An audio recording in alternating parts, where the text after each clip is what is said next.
Hey players, welcome back to Play English Podcast. Grab a coffee and get comfortable. So, let's be totally honest. How many of us started a brand new English plan on Monday, felt like a superhero, and then completely abandoned it by Thursday? If that's you, you're definitely not alone. And today, we're going to talk about why it's actually not your fault. It really, really isn't your fault. And I want to just validate that frustration right out of the gate for now. Because, It's such a heavy feeling, right? oh, totally. That cycle of starting with like massive enthusiasm and then just crashing hard a few days later, it's something practically every adult learner experiences. All right. So our mission for this deep dive today is to completely dismantle the heavy, exhausting guilt surrounding failed language learning. Which is so needed, honestly. It is. We are going to use some incredibly simple behavioral science to understand exactly why those ambitious plans collapse. And, more importantly, we're going to replace them with a stress-free, totally willpower-free solution. Which sounds amazing because the guilt is it's such a massive part of the experience. I mean, you go out, you buy the fresh notebook, right? The stationary dopamine hit. Exactly. You download all the highly rated apps. You set this grand, really ambitious goal to study like an hour every single day. Yeah. And on Monday, you are completely on fire. You're doing it. Tuesday, you push through, you get it done. But then Wednesday hits. Wednesday, you start slipping. And by Thursday, after a long work day, that textbook is just staring at you from the desk. Just mocking you. Literally mocking you. You feel this knot in your stomach because you can't even bear to open it. And immediately you just feel like a complete failure. Right. But the statistics on this are absolutely staggering. I mean, looking at the sources we have for this deep dive, over 90% of self-imposed 1 hour a day adult English plans fail within the very first week. Over 90%. It's wild. And, this widespread failure isn't just happening with people trying to study alone in their room with a textbook. Right. Even on those massive, beautifully designed digital learning platforms, the ones that spend millions of dollars on gamification and notifications and all those interactive videos, the completion rates are just remarkably low. Like, how low are we talking? We are looking at success rates of only between 5 and 15%. Wow. Yeah. The attrition, like the sheer volume of people dropping out, is heavily concentrated right at the very beginning of the learning journey. People just hit a wall incredibly fast. Which, I mean, if over 90% of people are hitting that exact same wall, why is our immediate reaction to blame ourselves? Right. That's the real problem. Like when we fail by Thursday, we don't usually sit there and question the study method, We just internalize the failure. Exactly. We start thinking, well, I guess I just don't have the intellect for this, or I must not have a language brain. I'm just too old, yeah. Right. I'm too old to learn. Well, that internal narrative is actually a recognized psychological trap. It's called learned helplessness. Learned helplessness. Right. When you experience repeated failures, instead of looking at the external factors, like, say, a fundamentally broken study plan, you start to attribute the failure to a permanent, unchangeable flaw within yourself. You convince yourself that your brain is the broken part. Exactly. And this psychological loop of shame and resignation is so dangerous because it causes learners to just give up entirely.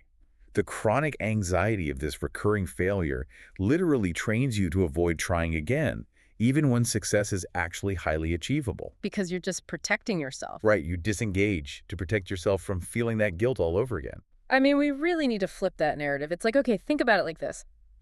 If an architect hands you a blueprint for a house, right? Yeah.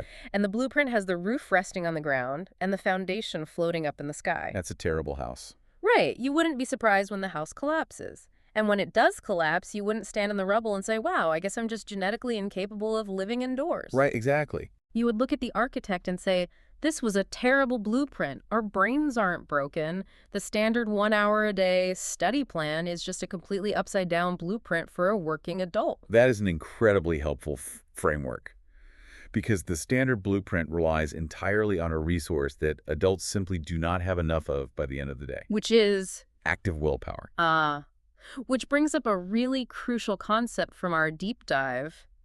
The brain's willpower battery. Yes, the battery. Because we throw the word willpower around a lot, usually as a judgment of character, like, oh, they just have no willpower. But biologically speaking, what actually is it? Well, we have to view self-control, active decision-making, and heavy concentration as drawing from a single limited internal resource. Okay. You can think of it quite literally as a battery inside your brain. Like a phone battery. Exactly like a phone battery. Yeah. Throughout a demanding workday, you are constantly draining this battery every time you navigate frustrating traffic. Huge drain. Every time you make a complex professional decision or even just bite your tongue during a really difficult conversation with a coworker. Oh, man, that takes so much willpower. Right. Or just managing your own stress levels, you are drawing power from that exact same battery. It is a finite cognitive reserve. Okay, so paint a picture for us. After a long work day, when you finally get home, the house is quiet and it's time for that ambitious 1 hour of English grammar study. What state is that battery actually in? Your willpower battery is operating at a critical 5% charge. 5%. 5%. The red light is blinking. Your brain has shifted into survival mode, and it's basically just trying to conserve whatever tiny fraction of energy is left just to keep you functioning until you go to sleep. So trying to force an exhausted brain to do heavy grammar study on a 5% charge, it's basically like trying to run a massive, heavy software update on a smartphone that is seconds away from powering down. That's a perfect analogy. Right, because if you hit install update when the battery icon is blinking red, the phone doesn't enthusiastically push through the task. Oh, it completely refuses. Exactly. It either crashes or it forcibly shuts down to protect its core functions. And that's exactly what your brain does. Mm-hmm. When you force a depleted brain to engage in a high-effort cognitive task, you trigger an actual internal war. An internal war. Yeah, it's a profound conflict between your logical brain, which is the part of you that genuinely wants to learn English, for a promotion or travel or just personal growth, Right. and your emotional brain, which is completely exhausted and desperately seeking immediate relief. So if the logical brain and the emotional brain are going head-to-head over an English textbook, who usually wins? I mean, I have to assume the exhausted emotional brain just pulls the plug. Oh, the emotional brain almost always wins that battle. Wow. When your cognitive battery is that low, the brain treats the friction of studying as a literal threat. A threat, like a physical threat. Essentially, yes. It senses the heavy mental lifting required to memorize vocabulary or decipher grammar rules, and its internal alarms go off. It basically says, we do not have the energy reserves for this. This is a crisis. Wow. So to seek immediate stress relief, it overrides your grand study plan entirely and seeks out the easiest, most accessible comfort it can possibly find. Which perfectly explains the doom scrolling. Yes. That is exactly why you end up on the couch swiping through endless short videos or social media feeds instead of opening the book. Exactly. It's not because you are lazy or, lack ambition. It's simply because scrolling requires absolutely zero willpower. It is the path of least resistance. It is a biological survival mechanism. Your brain is choosing task avoidance to lower its stress levels and secure a tiny instant reward. Right. It's grabbing easily accessible dopamine just to survive the mental fatigue of the day. And understanding this mechanism is the absolute key to dropping the guilt we talked about earlier. Because it's not a character flaw. No, you are not failing because you lack language intellect. Wow. You are failing because your study plan is picking a fight with human biology. And biology always wins. Okay, so if our biology is rigged to shut down heavy tasks after a long workday, and our willpower battery is constantly hitting that 5% mark, then the standard study plan is doomed before we even open the book. Doomed. We clearly need a strategy that requires zero battery to execute. Yes. But how is that even possible? Well, we have to completely flip the script, and we do this using a behavioral design framework called B equals MAP. B equals MAP. Right. This formula states that a behavior like, say, studying English only happens when motivation, ability, and a prompt all converge at the exact same moment. Okay. If any single one of those three elements is missing, the behavior simply will not happen. Let's break those three components down, starting with motivation, because culturally I feel like we are obsessed with motivation. Oh, completely. We watch inspirational videos, we buy the new notebooks, we try to pump ourselves up. We are constantly told that if we fail, we just didn't want it badly enough. Right. Grind harder. Exactly. But behavioral science paints a very different picture of motivation, right? Motivation is incredibly unreliable. It fluctuates like a wave. A wave. Yeah, it is highly dependent on your immediate environment, your mood, your physical energy levels. I mean, even what you had for lunch can affect it. So true. You might have massive surging motivation on a Sunday afternoon when you're rested and relaxed, but absolutely zero motivation by Thursday after a really stressful meeting. Right. Because it is an unpredictable crashing wave, it is a terrible foundation for building a long-term habit. You simply cannot rely on it to be there when your battery is at 5%. So if motivation is, well, maybe not a myth, but at least a wave we can't control, we have to lean entirely on the other two elements, ability and prompt. Precisely. Since motivation will inevitably abandon you when you are tired, we must engineer the ability, which is the actual task you have to perform, to be incredibly easy. Like frictionless. Yes, we have to remove all the friction so that it requires zero cognitive energy. And then we have to attach that wildly easy task to a highly automated prompt. And a prompt is? A trigger that happens every single day without fail, completely independent of how tired you are. Okay, which brings us to a concept in the deep dive that completely changes the game. It's called the Automated Habit Parasite, I love that term. which is also known in behavioral science as habit stacking. But a parasite. It sounds a little strange at first, but the mechanics behind it are genius. It is brilliant because it works with your biology instead of against it. Right. Building a brand new hour-long habit pathway in your brain from scratch is exhausting. Yeah. It requires massive amounts of that limited willpower battery we discussed. Because it's entirely new terrain. Exactly. So instead of forcing a brand new pathway, you take a tiny microscopic language routine and you piggyback it onto an existing anchor habit.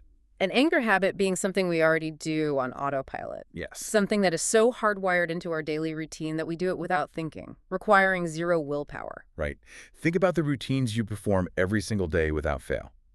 Brushing your teeth, locking the front door when you leave, turning on the shower. Okay. Or, perhaps the most universal one, pressing the button on your coffee machine. Oh, yeah. You don't need a motivational speech to make your morning coffee ready. No, I definitely do not. You don't need to consult a schedule. You just walk into the kitchen and do it.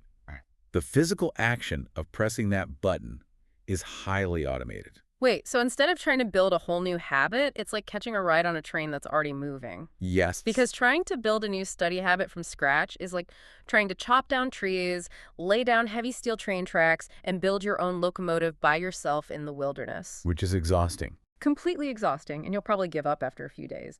But the habit parasite is like realizing there's already a high-speed train that runs right past your house at full speed on exactly the same schedule every single day. That train is your coffee habit. Exactly. Yeah. Instead of building your own tracks, you just toss your suitcase onto the train as it zooms by. You hitch a free ride on the existing momentum. That is exactly how it works. Hmm. The physical act of pressing the coffee button is deeply entrenched in the automatic parts of your brain. Okay. By attaching a tiny language step to that exact physical movement, you completely remove the need to draw from your willpower battery. Because the coffee habit does the heavy lifting. Right. The anchor habit serves as a stable sensory prompt. The new rule becomes, right after I press the button on my coffee machine, I will do my English habit. You are literally using the existing neural momentum of the anchor to carry the new behavior forward. I love the mechanics of that. But, and this is a big but, we have to address the actual English task we are attaching to this coffee anchor. Yes, the ability part. Right. Because if the rule is I press the coffee button and then I sit down and read a dense grammar textbook for an hour, I'm still going to fail. The train is going to immediately derail. It would derail instantly. And that leads us to the crucial final piece of this behavioral puzzle, the 2-minute rule. Okay, the 2-minute rule. To ensure this parasitic habit successfully latches onto your daily anchor, the entry barrier must be insanely low. The rule states that the new routine you attach must take under 2 minutes to complete. It has to be effortless. Under 2 minutes. Under 2 minutes. Well, there is a specific gateway ritual recommended in the source material for this, and the ritual is this. You walk into the kitchen, you press the coffee button, and while the coffee drips, you simply put on your headphones and hit play on a piece of English audio for exactly 30 seconds. Yep. That's it. That is the entire commitment you are making to yourself. 30 seconds of listening while the coffee drips. That tiny gateway action is how you bypass the brain's resistance. Okay, wait, hold on. I really have to push back on this. Okay, go for it. Just putting on headphones for 30 seconds. How is anyone actually going to learn a language or achieve fluency or pass an exam in 30 seconds a day? It sounds absurd, I know. It does. I mean, people have massive career goals, they have upcoming travel plans, they want to speak confidently in meetings. It feels like we're just cheating the system with this 30-second rule. It feels way too easy to produce actual tangible results. It is entirely natural to be skeptical of something that simple. Yeah. But the truth is, we are cheating the system. We are. Yes. And we absolutely have to, because your brain's emotional threat filter is actively trying to stop you from doing hard work when you're tired. Remember the internal war we discussed earlier? Right, where the emotional brain shuts down the logical brain. Exactly. When you think about an hour of heavy study, your brain essentially sees a mountain. It doesn't have the energy to climb. So it sounds the alarms. It sounds the internal alarms, specifically the amygdala alarms. Yeah. Big, complex, high-effort tasks trigger those emotional threat filters, which causes a massive spike in resistance. Your brain says, danger, avoid this, we don't have the energy, and you run to the safety of your smartphone screen. But a 30-second task doesn't trigger the filter. A 30-second action flies entirely under the radar. Oh, wow. Because the gateway action of just putting on headphones requires basically zero physical energy and zero mental effort. It completely bypasses the emotional threat filter. The amygdala alarms stay totally silent. You avoid the stress spike. So it's basically a stealth mission. It is a stealth mission. You are sneaking the English habit past your brain's security guards because the package is so small they don't even bother to check it. That is a brilliant way to put it. And here is the secret to why this incredibly small action actually leads to fluency and achieves those massive career goals. Yeah. It allows you to master the art of showing up. Showing up. Yes. Yeah. The absolute hardest part of any task is simply initiating it. Getting started is like trying to push a parked car. It takes immense effort to get the wheels moving. But once it's moving. Right. Once the headphones are on and the first sentence plays, the mental friction vanishes. The car is rolling. By tricking your brain into starting without setting off the internal alarms, natural momentum takes over. Okay, I see. 90% of the time, once you are listening, you won't stop at 30 seconds. You'll listen for 5 minutes or 10 minutes or finish the whole audio track. Because the task itself isn't actually that painful. It was the heavy anticipation of a massive hour-long task that was causing the failure. Exactly. The 30-second rule isn't about limiting your learning to 30 seconds. It's about lowering the barrier to entry so drastically that it is impossible to fail, impossible to feel guilty, and impossible for your exhausted brain to freak out. Yes. It's just a frictionless gateway to get the momentum flowing. You drop the high-friction, willpower-draining plans that lead directly to guilt and learned helplessness. Right. And you replace them with a tiny, automated habit parasite that sneaks past your cognitive defenses. You lean on routines you already do effortlessly. Like the coffee. Like the coffee.